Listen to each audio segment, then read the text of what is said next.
Halo semua, pada video kali ini kita akan membahas soal SNK Kimia 2023 nomor 43 dan 44. Kita mulai dulu dari nomor 43. Metode karakterisasi yang tidak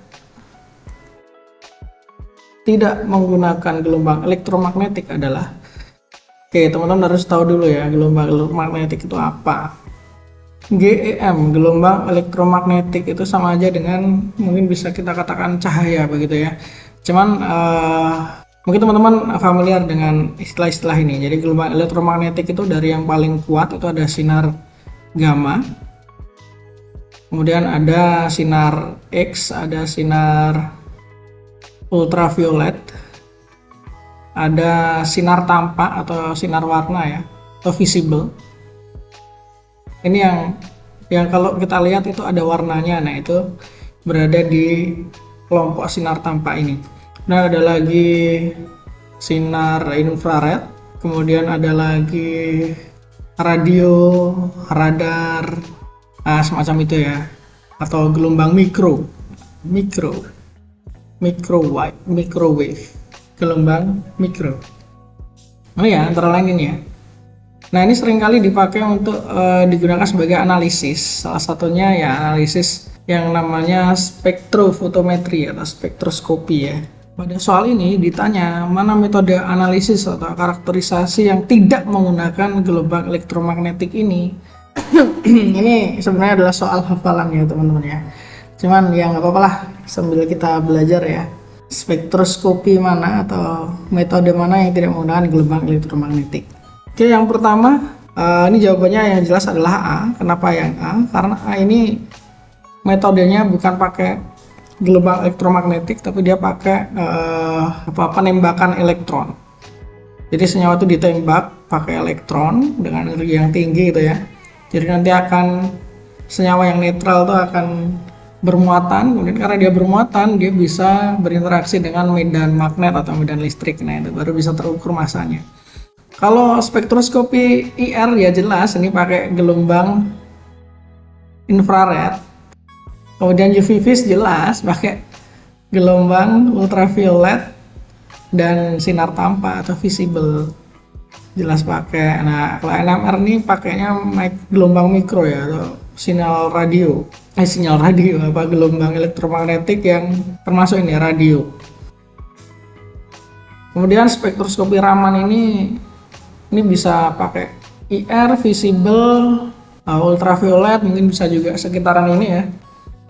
Tapi Raman punya prinsip yang berbeda dari IR atau UV vis. Kalau IR kan dia diserap energinya, terus senyawanya bergetar, nah itu IR.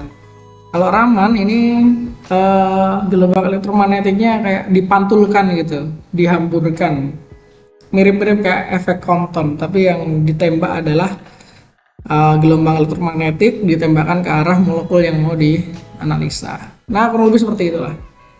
So yang nggak menggunakan gelombang elektromagnetik di soal ini adalah spektrometri massa.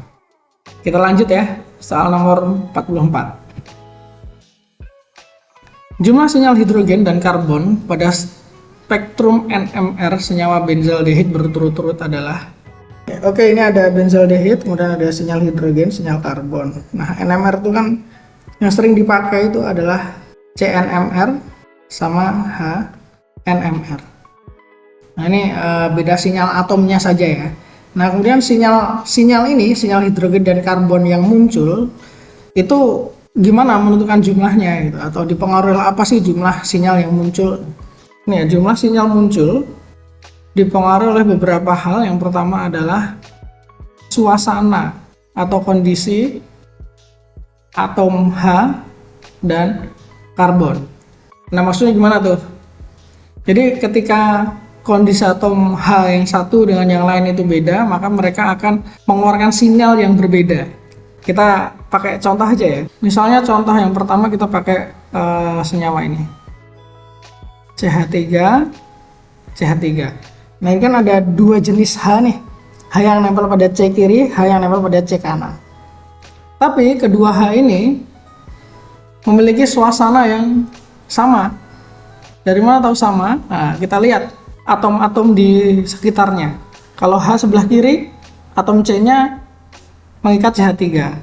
H yang kanan, atom C-nya juga mengikat CH3, berarti kan sama. Nah, kalau dalam hal ini, H yang sebelah kiri sama H sebelah kanan itu memiliki suasana yang sama. Begitupun C-nya. Jadi, untuk H3C, CH3 akan mengeluarkan satu sinyal di HNMR dan juga satu sinyal di CNMR. Kalau misalkan contohnya adalah ini yang lebih kompleks ya, CH3, CH2, CH3. Nah ini H yang di kiri sama yang di kanan ini suasananya sama nih, ekivalen. Sementara untuk yang di tengah, yang di CH2 ini dia memiliki suasana yang berbeda sendiri. Jadi dia akan menghasilkan dua sinyal pada HNMR dan juga dua sinyal pada CNMR. Kita bisa lihatnya gini, kalau di kiri, di kiri ini C-nya mengikat CH2, CH3. C di tengah dia mengikat CH3, CH3. Berarti beda. Ya kan? Udah beda yang diikat. Makanya akan mengeluarkan sinyal yang beda. Tapi kalau yang CH3 ini sebelah kanan, C-nya mengikat CH2, CH3. Sama kayak yang di kiri, makanya suasananya sama. Nah, seperti itu. Salah satu cara untuk menentukan suasana C dan H ini sama atau beda ya. Mungkin satu contoh lagi ya, yang ini. Nah, ini ada 3 atom C kan. C yang di kiri, dia mengikat F dan CH2. Kita bandingkan dengan yang tengah. Yang tengah mengikat CH2F dan CH3. Sedangkan untuk yang C yang kanan, dia mengikat CH2, CH2F. Nah, berarti kan setiap atom C ini mengikat atom-atom yang berbeda kan semuanya kan. Nah, berarti ketiga atom C ini memiliki suasana yang berbeda sehingga kalau dideteksi pakai CNMR dia akan menghasilkan 3 sinyal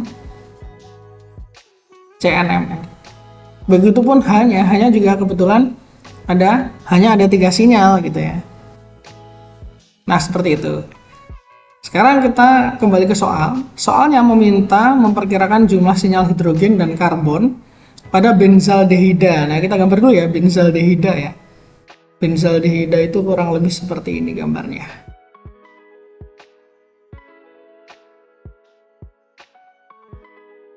Ini ya. Nah, tapi rangkapnya ini kita ubah aja jadi karena dia beresonansi ya, kita ubah aja gini. Nah, kita analisa itu adalah hidrogen dan karbon, kita gambar 2 aja ya. Gambar yang satu untuk karbon, gambar yang satunya lagi nanti untuk yang hidrogen gitu aja.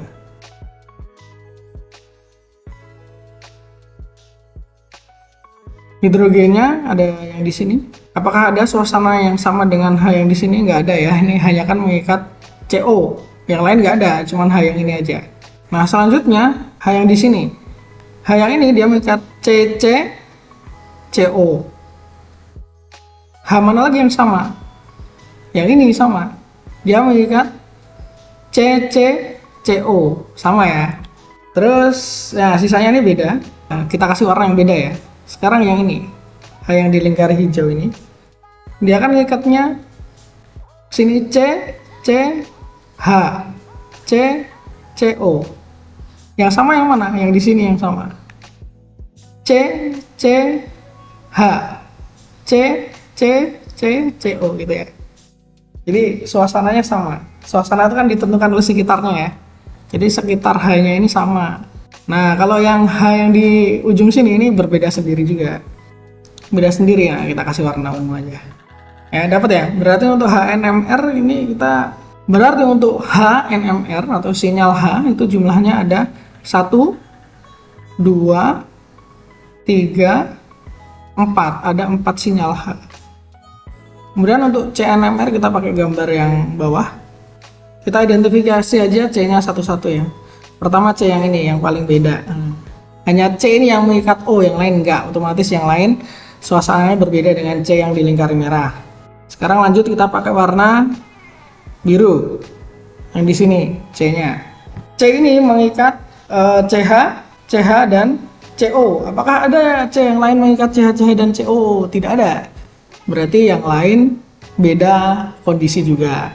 Selanjutnya untuk C yang ini, dia mengikat sampingnya CH, CCOH sama H. Apa yang sama? Yang di sini yang sama, dia ngikat CH, CCOH dan H. Nah, kan sama ya berarti yang diikat ya, berarti dia satu kondisi atau satu suasana. Kita kasih warna yang sama. Dan yang C selanjutnya adalah yang ini. CH. Dia ngikatnya C ini ikat H, ikat CH, ikat CH. Ini sama kayak ini. Ikat H, ikat CH, ikat CH. Sama ikat C yang COH ini. Nah, ini sama nih dua ini. Nah, yang satu lagi yang beda adalah yang ini beda. Gitu ya. Oke, sekarang dari sini kita bisa tahu bahwa ada berapa suasana C yang ada di benzaldehid ini. Saya hitung 1, 2, 3, 4, 5. Berarti nanti sinyal yang muncul adalah sebanyak 5. So, kalau di sini ditanya sinyal hidrogen dan karbon masing-masing berapa? Sinyal hidrogennya 4, sinyal karbonnya 5. Berarti jawabannya adalah 4 dan 5. Jawabannya adalah yang D. Oke, mungkin segitu dulu ya untuk pembahasan video kali ini. Mudah-mudahan bisa membantu. Thank you sudah nonton. See you on the next video. Dah.